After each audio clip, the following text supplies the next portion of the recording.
Messieurs les ministres d'État, Mesdames et Messieurs les membres du gouvernement, chers collègues, Mesdames et Messieurs les membres de la presse nationale et internationale, Mesdames et Messieurs, bienvenue à ce point de presse du ministère de la Réforme et des Relations avec les institutions sur les hautes instructions du président de la République, chef de l'État, chef du gouvernement, son Excellence Brice Clotaire Oligui Nguema. J'ai l'insigne honneur aujourd'hui de vous présenter les grandes lignes du réaménagement du calendrier institutionnel de la transition. Cette communication a pour objectif de clarifier le cadre légal, rénover les enjeux démocratiques et les échéances qui structurent notre action commune. Nous agissons avec transparence et précision afin que chacun puisse suivre, comprendre et accompagner ce processus dans un esprit de responsabilité et de confiance mutuelle. À la lumière des directives données et du fait que notre pays s'est récemment doté d'une nouvelle constitution et d'un nouveau code électoral qui fixe le cap et les mécanismes de notre vie démocratique, ce réaménagement se veut un acte de discipline et de fidélité à l'état de droit. Il s'inscrit dans un cadre loyal et transparent, s'appuyant sur ces textes pour fixer les échéances et les mécanismes de mise en œuvre de la transition, afin de garantir une continuité institutionnelle sans rupture et une fin de transition ordonnée.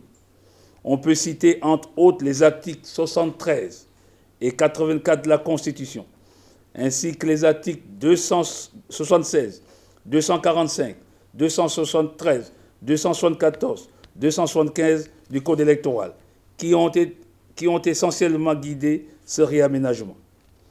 Le chronogramme réaménagé fixe donc de manière explicite la fin de la transition au Gabon.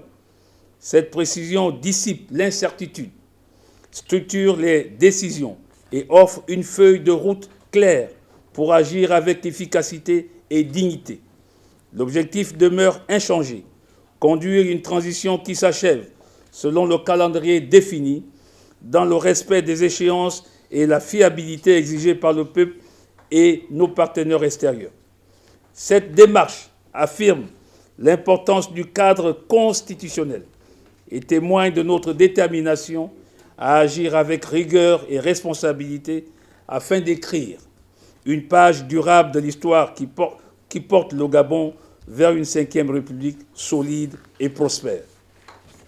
Aujourd'hui, nous proposons une approche politique résolue et inclusive, une dynamique de progrès mesurée mais ferme, une gouvernance qui écoute et agit avec discernement, une vision partagée qui transforme l'incertitude en opportunité et rassure ceux qui nous accordent leur confiance.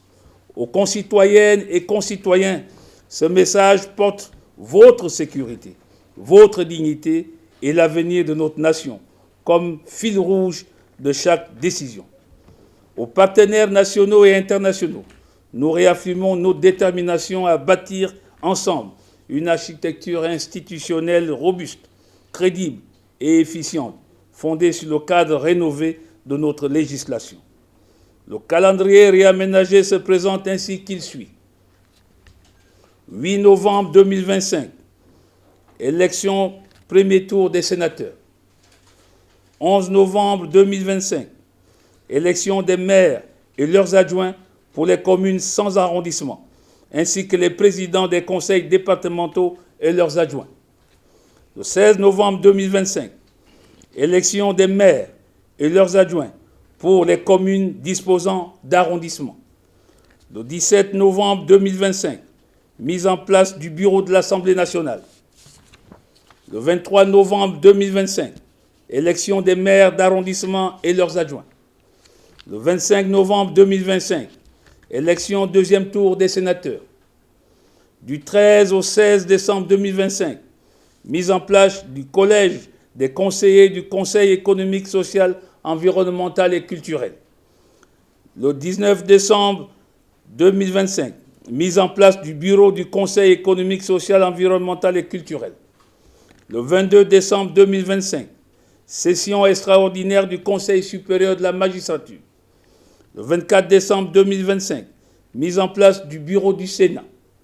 Le 26 décembre 2025, mise en place et élection du président de la Cour constitutionnelle. Le 30 décembre 2025, prestation de serment des membres de la Cour constitutionnelle. Par ailleurs, et conformément à l'article 73 de la Constitution gabonaise, les fonctions de membres du gouvernement sont incompatibles avec l'exercice des mandats parlementaires.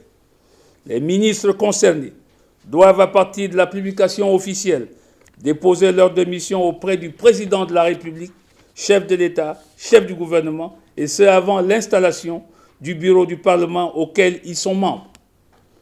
Mesdames et messieurs, comme vous pouvez le remarquer, l'essentiel du chronogramme de la transition est bien maintenu et s'achèvera à la fin du mois de décembre 2025, conformément à l'engagement solennel du président de la République, chef de l'État, chef du gouvernement, son Excellence Brice Clotaire Oligui Nguema, à qui nous rendons un hommage sincère, car la parole donnée est une dette que l'on paie avec son honneur. Je vous remercie.